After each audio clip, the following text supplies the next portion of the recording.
నమస్కారం అండి. మీ పేరు? నా పేరు ప్రసాద్ అంటారు నన్ను. నేను ప్రైవేట్ ఎంప్లాయీని. ప్రైవేట్ ఎంప్లాయీ అంటున్నారు. మరి మీకు ఎంతమంది పిల్లలండి? నాకు ఇద్దరు ఆడపిల్లలు, ఇద్దరు married. They are well settle. Responsibilities ఏం లేవు. ఓకే. ఎలా ఉన్నాయండి ఇప్పుడు నిత్యావసర వస్తువుల ధరలు కానీ ఇవన్నీ పెరిగిపోయినాయి బాగా అంటున్నారు కదండి? ధరలు అంటే ఆ పెరగడం అనేది కంటిన్యూషన్ ప్రాసెస్.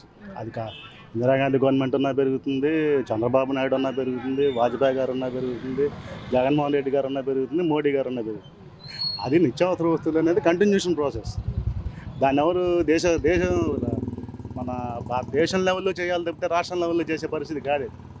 ఇప్పుడు ఇక్కడ ఇప్పుడు కందిపప్పు 160 రూపాయలు అనుకోండి, వేరే స్టేట్లో 150, 140 ఉండదుగా. ప్రతి చోట 160 రూపాయలే ఉంటుంది. లేదు, అన్ని స్టేట్ల కన్నా కానీ మన స్టేట్లోనే ఎక్కువ ఉందని చెప్పేసి అంటున్నారు కదండి. అదేం లేదు, కంపారిజన్ చేసుకోమనండి ఎవరినైనా. ఏ స్టేట్లో అయినా నిత్యావసర వస్తువుల ధరలు కంట్రోల్ చేయడం అనేది అది కేంద్ర ప్రభుత్వం అధీనంలో ఉంటుంది తప్పితే రాష్ట్ర ప్రభుత్వాలు చేసే పని కాదు. సరేనండి. మరి అసలు ఈ ప్రభుత్వ పరిపాలన ఎలా ఉందండి? ప్రభుత్వ పరిపాలన ఎగ్జాంపులరీ అని చెప్పాలి. ఎగ్జాంపులరీ ఎందుకంటే మిగతా రాష్ట్రాల వాళ్ళకి ఆదర్శప్రాయంగా ఉంది పరిపాలన.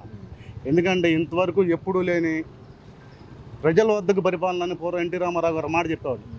అది ఆచరణలో చేసి చూపించాడు. Door step, people door step దగ్గరికి పరిపాలన వచ్చింది. వాళ్ళ ఒక రేషన్ కార్డు కావాలి అంటే ఈ వార్డు వాలంటీర్ నీ దగ్గరికి వచ్చినప్పుడు వాలంటీర్ మీ దగ్గర డీటెయిల్స్ తీసుకొని సచివాలయంలోకి వెళ్ళి సచివాలయం పలానా వాళ్ళకి వారంటీ రేషన్ కార్డు కావాలి అంటే వితిన్ 3 days or 4 days వాళ్ళకి రేషన్ కార్డు వస్తుంది. అలాగే సర్టిఫికేట్స్, ఇన్కమ్ సర్టిఫికేట్ కావాలి కానీ క్యాస్ట్ సర్టిఫికేట్ కావాలని అంటే అదివరకు తాలూకా ఆఫీసుల చుట్టూ ఎంఆర్ఓ ఆఫీసుల చుట్టూ తిరిగి కాళ్ళు అరిగిపోయి 3 నెలలు 4 నెలలు పట్టేది. ఇప్పుడేంటి వితిన్ 1 week మీకు పరిపాలన అనేది ప్రజల చెంతకు తీసుకొచ్చాడు జగన్మోహన్ రెడ్డి గారు. బెస్ట్ ఎగ్జాంపుల్ నేనే. మా మదర్ ఎక్స్పైర్డ్, నేను డెత్ సర్టిఫికేట్ కావాలి. డెత్ సర్టిఫికేట్ మా వాలంటీర్ వచ్చాడు, అన్న ఇది పరిస్థితి అనగానే వెంటనే ఆ డీటెయిల్స్ అన్నీ తీసుకొని within 1 week or within no time in the sense 10 రోజుల లోపల నా డెత్ సర్టిఫికేట్ తెచ్చిపెట్టాడు. అది పరిపాలన మరి ప్రజల దగ్గరికి వచ్చినట్టా లేదా? వచ్చినట్టే. కానీ మీరు వాలంటీర్లు బాగా పనిచేస్తున్నారన్నారు.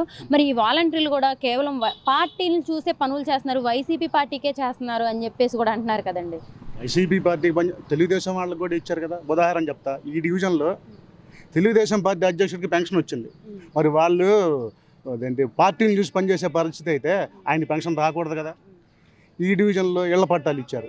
ఇళ్ల పట్టాలు ఇచ్చినప్పుడు తెలుగుదేశం పార్టీలో యాక్టివ్గా పనిచేసే కార్యకర్తలకు కూడా పట్టాలు వచ్చినాయి. మరి పార్టీలు వ్యవహారాలు చూసే పరిస్థితి అయితే వాళ్ళకి రాకూడదు కదా. మరి ఇప్పుడు ఈ సంక్షేమ పథకాలనే ఒక ఇదితోటి వెళ్తున్నారు జగన్ గారు ముందుకి. ఎలా ఉన్నాయండి అసలు ఈ సంక్షేమ పథకాలు? సంక్షేమ పథకాలు అనేవి ఎవరికి అవసరమో వాళ్ళకి అందుతున్నాయి. హూ ఆర్ ఎలిజిబుల్ వాళ్ళు సంక్షేమ పథకాలకి అర్హతే ప్రామాణికం. ఇప్పుడు అర్హతను బట్టి సంక్షేమ పథకాలు అందరికీ ఇస్తారు. సపోజ్ నేను ఉన్నాను, నాకు ఈబీసీ నేస్తం 2 సార్లు వచ్చింది, తీసుకుని ఇళ్ల పట్టా ఇచ్చారు. Eligibility is the criteria. Eligibility ఉంటే నువ్వు పార్టీ ఉండదు, పార్టీ చూడరు, కులం చూడరు, మతం చూడరు, పార్టీ చూడరు. అదే కదా ఆయన సిద్ధాంతం. పార్టీ చూడడం, ప్రాంతం చూడడం, మతం చూడడం, అలాగే వెళ్తుంది పరిపాలన.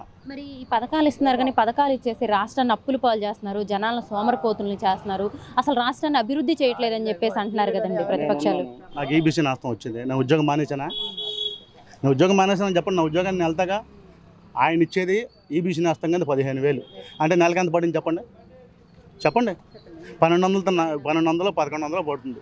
ఆ 1100 1200తో నాకు సంసారం గడిచిపోతుందా? గడవదుగా. నేను పని చేసుకోవాలి కదా. పని చేసుకునేవాడు ఎప్పుడూ పని చేసుకుంటాడు, సోమరిపోతుగా ఉండేవాడు ఎప్పుడు సోమరిపోతుగానే ఉంటాడు. పథకాల వల్ల సోమరిపోతులు అవుతున్నారని చెప్పే మాటలు ఉత్తి మాటలు నా ఉద్దేశంలో. మరి అభివృద్ధి లేదు అంటే కంపెనీలు తీసుకురావట్లేదు, నెక్స్ట్ రాబోయే తరానికి యువతకు అసలు ఉద్యోగాలు లేవు అని అంటున్నారు కదండి. అభివృద్ధి అంటే అర్థం ఏంటి? రోడ్లు రావాలి, కంపెనీలు రావాలి అంటే అది కాదండి. ప్రజల జీవన విధానం మెరుగైందా లేదా, దారిద్ర్య రేఖ దిగున్న వాళ్ళ పరిస్థితులు పైకి తీసుకొచ్చారా లేదా అనేది అభివృద్ధికి సూచి. రోడ్లు వేసేస్తే అభివృద్ధి అంటే అలాగనుకుంటే మీరు గ్రామ సచివాలయాలు, వార్డు సచివాలయాలు పెట్టండి. బిల్డింగ్లు కట్టారు ప్రతి డివిజన్లో. మా డివిజన్లో ఉన్నాయి సచివాలయం బిల్డింగ్లు కట్టారు.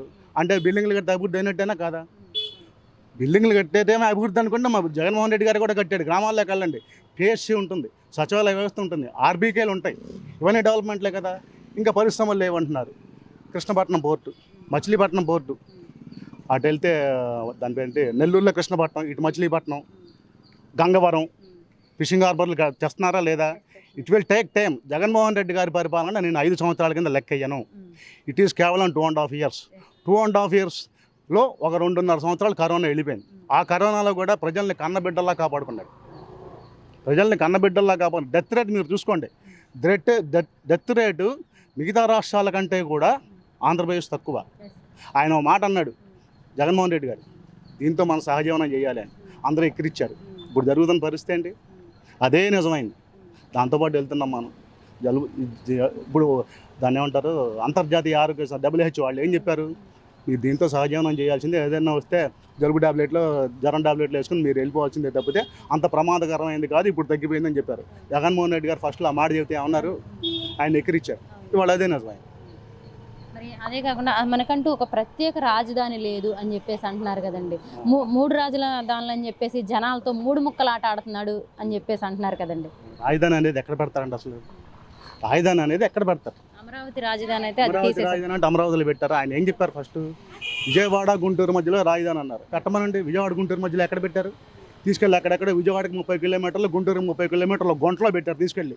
సపోజ్ ఉందండి, ఏదన్నా ప్రదేశం ఉంది, సపోజ్ తెలంగాణ తీసుకోండి, హైదరాబాద్ రాజధాని, ఎవరన్నా టూరిస్టులు వస్తారు, విదేశీ కంపెనీ ప్రతినిధులు వస్తారు. రాజధాని అంటే మీరేం చూపిస్తారు? తీసుకెళ్ళి గుంట చూపిస్తారా? చూపించరు కదా. ఇప్పుడు విశాఖపట్నం ఉంది, హార్బర్, ఎయిర్పోర్టు. అలాగే విజయవాడలో పెట్టినా కూడా సంతోషించేవాళ్ళం. విజయవాడలో పెట్టలా, తీసుకెళ్ళి అక్కడక్కడ గుంటలో పెట్టాడు ఆయన. నాగార్జున యూనివర్సిటీ దగ్గర విజయవాడ గుంటూరు హైవే మధ్యలో పెట్టుంటే ఆయన ఏమనేవాళ్ళం కాదు. తీసుకెళ్ళి అక్కడక్కడ గుంటలో పెట్టాడు. విజయవాడకి 30 కిలోమీటర్లు, గుంటూరుకి 30 కిలోమీటర్లు. ఎవరికి ఉపయోగం దానివల్ల? ఆ రాజధాని ప్రదేశానికి వెళ్ళాలంటే సింగిల్ రోడ్డు, కనీసం ఆ కరకట్ట రోడ్డు కూడా వెళ్ళిపోయాడు ఆయన. ఏం చెప్తారు? రాజధాని ఇప్పుడు హైదరాబాద్ ఉందండి. దానికి హైదరాబాద్ ఎన్ని సంవత్సరాల్లో డెవలప్ అయింది? నిజాం పరిపాలన నుంచి ప్రయత్నం చేస్తుంటే ఈ టైంకి ఆ రూపు వచ్చింది. అలాగే వస్తుంది. వైజాగ్ ఉంది. ఇప్పుడు వైజాగ్ పెట్టారు. ఇప్పుడు అంతర్జాతీయ ప్రతినిధులు ఎవరన్నా వస్తారు. ఇంకో విషయం, రాజధాని అమరావతి ఆయన పెట్టినప్పుడు ఇండస్ట్రియల్ సమ్మిట్ ఆయన వైజాగ్లో ఎందుకు పెట్టాడు? చంద్రబాబు నాయుడు గారు తీసుకొచ్చి అమరావతిలో పెట్టచ్చు కదా. ఉమ్మేస్తారని అక్కడ పెట్టలా. ఇక్కడ ఏముందని అడుగుతారని తీసుకెళ్ళి వైజాగ్లో పెట్టాడు ఆయన. Vizag is the best city for the capital.